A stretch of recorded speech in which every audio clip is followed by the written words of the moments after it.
Ah bah tiens, Arkham a même pensé à la cigarette électronique. Ah non, c'est un micro. Ah, c'est un micro. Le micro de calibration. Faut pas se le mettre dans le... Hein. Salut à tous, c'est Diffuse.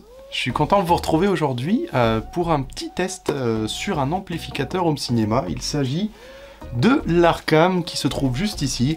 La référence AVR10, les nouveaux amplis home cinéma intégrés de chez Arkham. Nous allons voir dans cette vidéo les différentes possibilités que nous propose cet ampli Arkham. On va un peu le regarder de près, voir ses connectiques. Je vous parlerai de sa compatibilité avec les différents formats audio, Dolby Atmos, DTS:X, HDR, etc. 4K. Et nous allons bien entendu discuter de la partie amplification. On va voir ce qu'il a dans le ventre avec les différents tests que je lui ai fait passer avec les différentes bandes son, tous très différentes, vous allez le voir. Il est juste ici, je vais prendre le temps de le débrancher et puis on va regarder tout ça ensemble. Mais en attendant, une petite intro et n'oubliez pas de vous abonner à la chaîne et un petit pouce bleu si la vidéo vous plaît, ça fait toujours plaisir et en plus, c'est gratuit.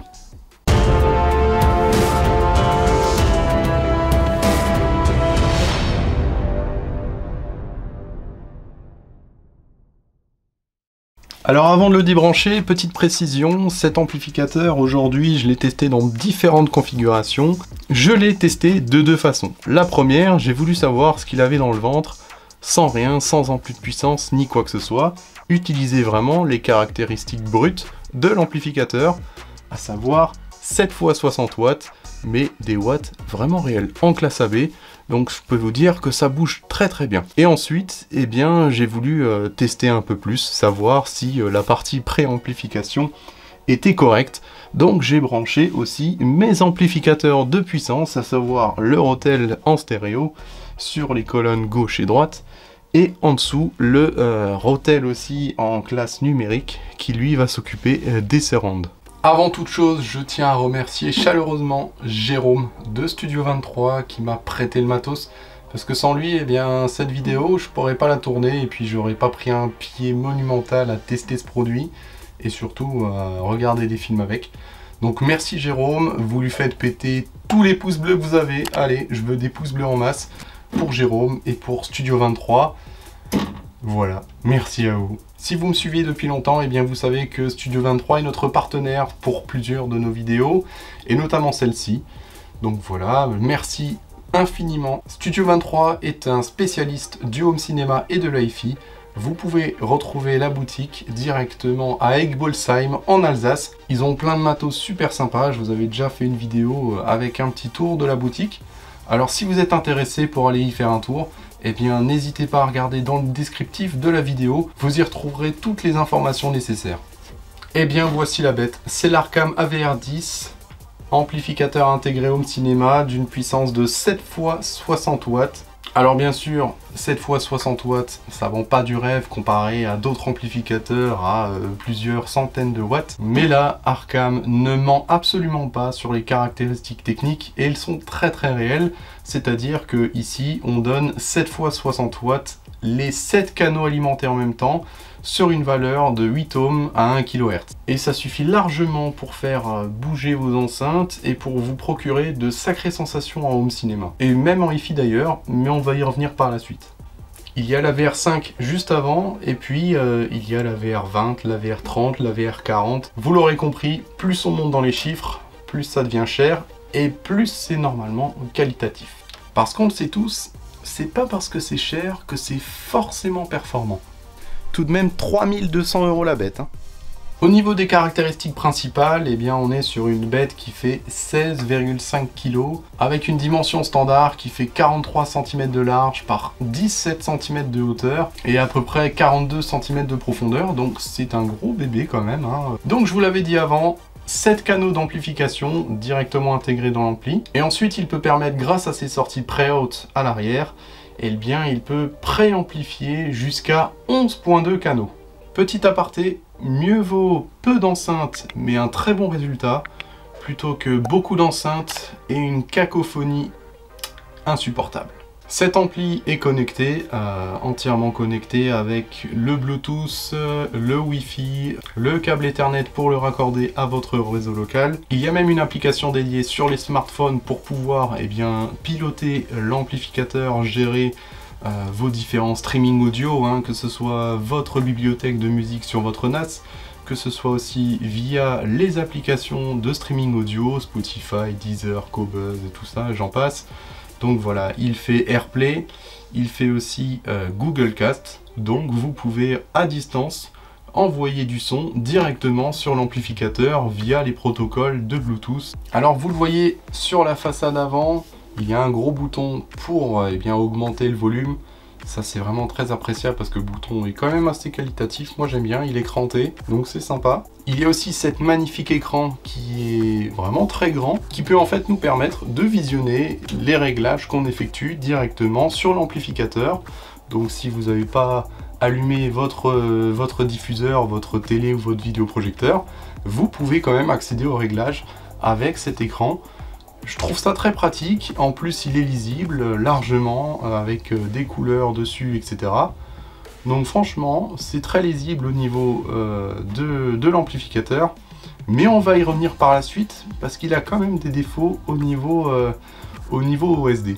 Je vais vous montrer maintenant l'arrière de l'appareil avec les différentes connectiques. Donc on va tourner la bête. Oh purée, c'est lourd. J'ai encore réveillé la table. Ouah.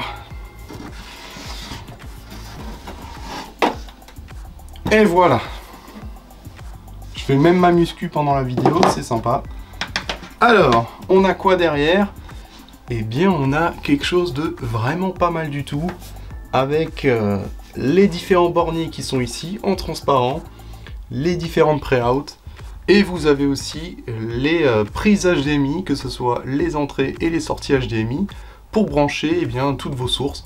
Les consoles de jeux, les lecteurs multimédia, un lecteur Blu-ray. Et bien entendu, on peut brancher aussi des platines CD. Par contre, là où je suis pas content, c'est qu'il n'y a pas d'entrée phono. C'est pour brancher une platine vinyle qui n'est pas déjà préamplifiée. Je trouve vraiment dommage, vu le prix de la bête, de ne pas avoir prévu une entrée phono qui permet de raccorder par exemple une ancienne platine vinyle qui n'est pas préamplifiée. Alors je vais pas vous énumérer toutes les connectiques qu'il y a dessus parce qu'il est vraiment très complet, à part le manque de phono, mais sinon il y a tout ce qu'il faut pour brancher un minimum d'appareils pour vraiment bien en profiter. Il y a des entrées et des sorties HDMI qui sont compatibles 4K en 2.0. Mais par contre, il n'y a pas de 2.1, donc vous oubliez la 8K pour les futurs formats, mais on est assez loin du 8K là. Pour tester cet ampli, j'ai fait plusieurs choses. Premièrement, je l'ai branché directement sur mes enceintes Klipsch, donc avec mon système, et là je peux vous dire que ça envoyait du lourd. Donc j'ai pu tester quelques films bien sympas en Blu-ray, notamment pour tester la qualité du grave, la qualité de la spatialisation, et des dialogues, j'ai nommé Brise 3.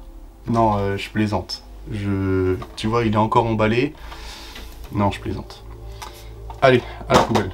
Plus sérieusement, alors, j'ai testé forcément Ready Player One avec la fameuse course pour tester toute la qualité de l'Atmos, parce que pour moi, c'est une des scènes, la course de Ready Player One est une des scènes les plus incroyables au niveau effet spatial, au niveau Atmos, au niveau dynamique. Tout en fait est réuni dans cette scène. J'en ai déjà parlé plein de fois. Et là encore, il fallait forcément que je teste ce passage. Ensuite, un petit peu plus de douceur et d'ambiance. Voilà, j'ai décidé de tester The Revenant.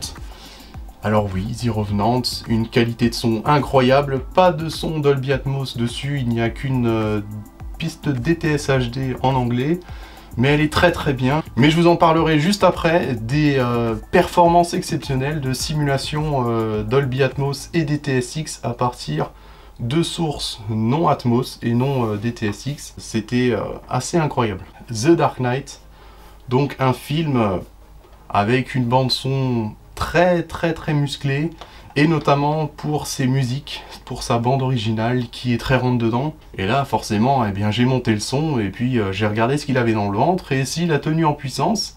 était assez correcte.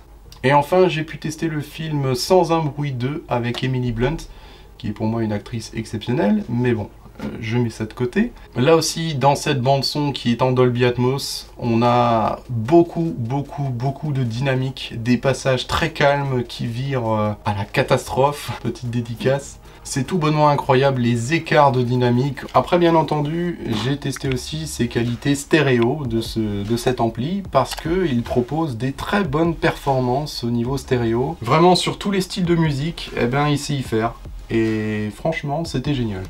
Alors, au niveau compatibilité des différents formats sonores, on a plein de choses. Entre le Dolby Atmos, le DTS:X, l'Auro 3D aussi. Niveau image, compatible Dolby Vision, compatible IMAX. Ça en fait des compatibilités et ce qui donne son caractère complet à cet amplificateur. Pour la calibration, eh bien Anthem a choisi Dirac Live avec son petit micro, enfin petit, il est énorme, son micro qui se branche sur un ordinateur. Vous aurez besoin d'un ordinateur, je vous conseille un ordinateur portable. Il faut brancher ce micro sur un ordinateur portable et l'ordinateur doit être connecté sur le même réseau local que votre ampli. Et via l'application Dirac Live, eh bien vous pourrez paramétrer entièrement votre pièce d'écoute, qui est aujourd'hui, je pense, l'un des plus performants au niveau égalisation, au niveau paramétrage, au niveau précision. C'est du très bon logiciel. Par contre, il faut quand même s'y connaître un minimum et avoir des notions dans l'acoustique, parce que sinon c'est très compliqué à utiliser, mais on en reviendra dans les défauts.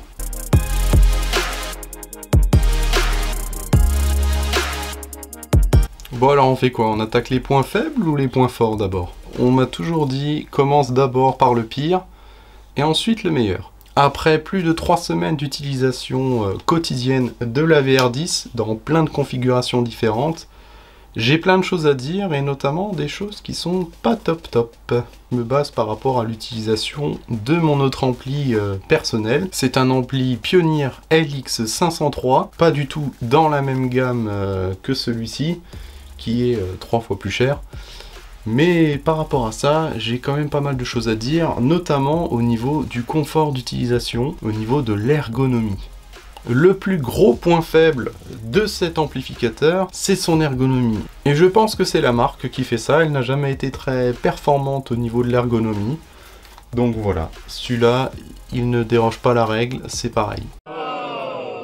Les menus sur l'écran sont très bien représentés, hein. On peut naviguer par rapport à différentes choses, etc. On peut programmer, on peut sur chaque source mettre un programme différent, mettre un réglage différent par enceinte, régler les fréquences, régler les différents niveaux de chaque enceinte. Ça, bien entendu, vous pouvez le faire via le Dirac Live. Le procédé automatique de calibration. Mais le problème, si vous lancez un Dirac Live, il faut quand même s'y connaître un minimum, parce qu'il y a plein de choses à peaufiner, à rentrer dedans, et en fait j'ai trouvé ça un petit peu compliqué à mettre en place pour les personnes qui ne s'y connaissent pas forcément, qui sont débutantes dans le home cinéma et qui veulent profiter d'un son, d'un appareil haut de gamme. Eh bien c'est compliqué. Et rien que le fait de le paramétrer avec un ordinateur externe, ça rend les choses un petit peu plus compliquées. Alors qu'avec mon autre ampli, le Pioneer, vous branchez le micro de calibration, vous appuyez sur une touche, et hop, 10 minutes plus tard, c'est fini. Là, concrètement, il m'a fallu plus d'1 heure pour le calibrer, et tenez-vous bien, une fois que j'avais fait la calibration, là encore un point négatif, c'est qu'une mise à jour est arrivée sur l'OSD, une mise à jour de l'amplificateur, et m'a supprimé toutes mes informations. Mis à part ça, parlons encore de l'OSD. Donc OSD, c'est en clair l'affichage que vous retrouvez bien sur le panneau ou dans l'ampli pour aller dans les différents menus de réglage qui se retrouvent projetés sur votre écran de télé ou bien sur votre vidéoprojecteur. Et là du coup c'est pas top parce que sur mon autre ampli, eh bien j'ai un affichage plein écran avec des petites images, des menus qui sont clairs, décrits, alors qu'avec cet ampli, j'ai juste un petit bandeau en bas et qui affiche uniquement le menu dans lequel je me trouve. Donc c'est un petit peu plus compliqué à s'y retrouver dans les différents menus et sous-menus. Je trouvais ça un très gros défaut, malgré qu'on peut très bien y accéder via l'écran ici. Eh ben, sur votre écran de vidéoprojection, c'est pas du tout la même chose. Au niveau de la connectivité et de l'application, comment dire? L'application, elle a dû fonctionner 1 heure, et ensuite j'avais que des soucis, des bugs d'affichage, des bugs de lancement, je pouvais pas lancer mes playlists audio, tout était buggé. Je pense pas que ça soit totalement à jour sur cette application, donc je vous conseille pas de l'utiliser. Pour ma part, c'était plutôt une mauvaise expérience. Le côté connectivité de cet amplificateur, c'est pas le top du top. J'ai changé de côté, maintenant on va parler des points forts de cet amplificateur.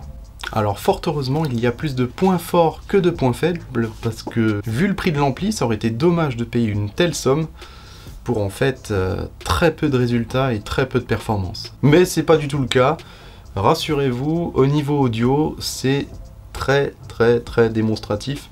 J'avais tout simplement, lors de ma première écoute, d'avoir branché uniquement l'ampli et pas les amplis de puissance ni quoi que ce soit, j'avais l'impression d'avoir changé de système, tout simplement, d'avoir changé mes enceintes, de ne plus avoir les mêmes, mais avoir des enceintes bien plus impactantes, bien plus puissantes qu'avant. Et tout ça, et je pense que c'est lui qui l'a fait. Et ce qui m'a le plus interpellé dans les premières notes du film que j'ai regardé, Ready Player One, parce que je connais cette scène par cœur de la course, c'était l'impact que me procuraient les enceintes et mon caisson de grave. C'était juste incroyable. Et je pense que tout ça, c'est grâce à la calibration aussi, qui fait aussi beaucoup. Et j'en ai eu pour preuve que sur la télécommande, vous avez une petite touche sur laquelle vous appuyez, et ça vous désactive directement les ajouts, les DSP qui sont générés par le Dirac Live. Et donc vous pouvez switcher d'un résultat à un autre très rapidement pour entendre la différence. Donc vous pouvez en temps réel voir la différence avec et sans la calibration Dirac. Et là, concrètement, c'était hallucinant, la différence au niveau de la précision, de la largeur sonore. Ma pièce s'est agrandie, la profondeur pareil, tout était détaché, impressionnant. Niveau performance audio, c'est du très bon. La puissance qui dégage cet ampli, c'est infernal. On a l'impression qu'il est sans limite. On peut pousser le son sans saturation, sans distorsion, sans même avoir des fatigues auditives. Avec ça, vous pouvez pousser le son sans problème, quoi. Et notamment sur mes clips qui sont derrière, qui sont assez démonstratrices. Et là, eh bien, pas du tout. L'ampli les a bien assagis, il les a pas trop alimentées pour pas qu'elles soient trop criardes non plus, donc c'est un ampli assez doux. La spatialisation est vraiment très efficace sur cet ampli. J'avais tout simplement l'impression que ma pièce était agrandie, et la localisation aussi des effets Atmos était bien plus nuancée, bien plus prononcée aussi certaines fois. Et c'est pas forcément un défaut, hein. Après c'est une question de réglage. Sur les films qui n'avaient pas de piste Dolby Atmos natif, eh bien l'amplificateur peut transformer ces pistes-là et les émuler en Dolby Atmos ou des TSX. Et là, un résultat très impressionnant, la grosse claque. Tout était à sa place, des trucs qui tombent du plafond, bah voilà, c'est retranscrit, ça tombe du plafond. Par rapport à mon ampli Pioneer, celui-là se démerde beaucoup mieux, il n'y a pas photo au niveau spécialisation, au niveau transformation des flux audio non Atmos, c'est vraiment top. Alors si vous conservez bien entendu le format d'origine, à savoir Dolby Digital tout court, si vous avez une piste audio 5.1 ou 7.1 standard, il peut aussi le faire, et il le fait aussi très bien, il n'y a aucun souci à déplorer. Niveau image, rien à déclarer, parce que c'est mon vidéoprojecteur qui fait le travail. Je ne suis pas en 4K, je n'ai pas de Dolby Vision, donc je peux pas vous dire si vraiment ça change quelque chose. Le manuel de l'amplificateur est quant à lui très épais, mais parce qu'il y a plusieurs langues.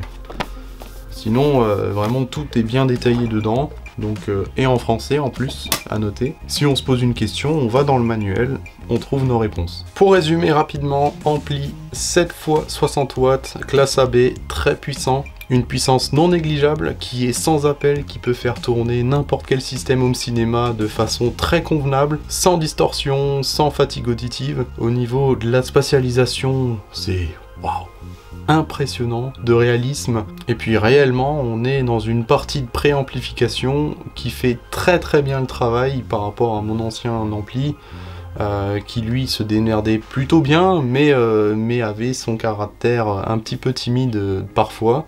Et bien lui, pas du tout. C'est vraiment très démonstratif. Et pour des séances de home cinéma, même de hi-fi, ça marche d'enfer.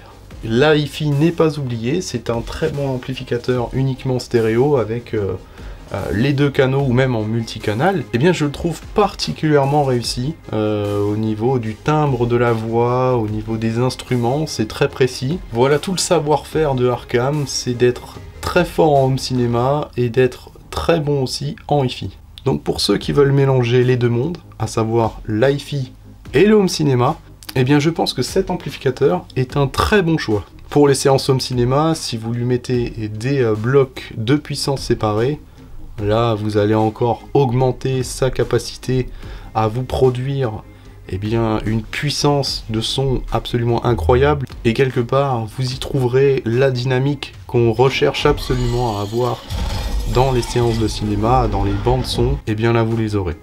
Petit bémol sur la partie connectivité avec l'application qui est pas tellement fonctionnelle, voilà. Et sur la partie ergonomie de l'appareil qui est, pour moi, l'OSD est très rétro et puis ils ont un temps de retard par rapport à leurs concurrents directs, que ce soit Pioneer, Marantz, Denon, etc.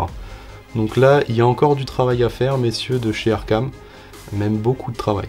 Mais je compte sur eux, peut-être qu'avec des mises à jour, ça va le faire.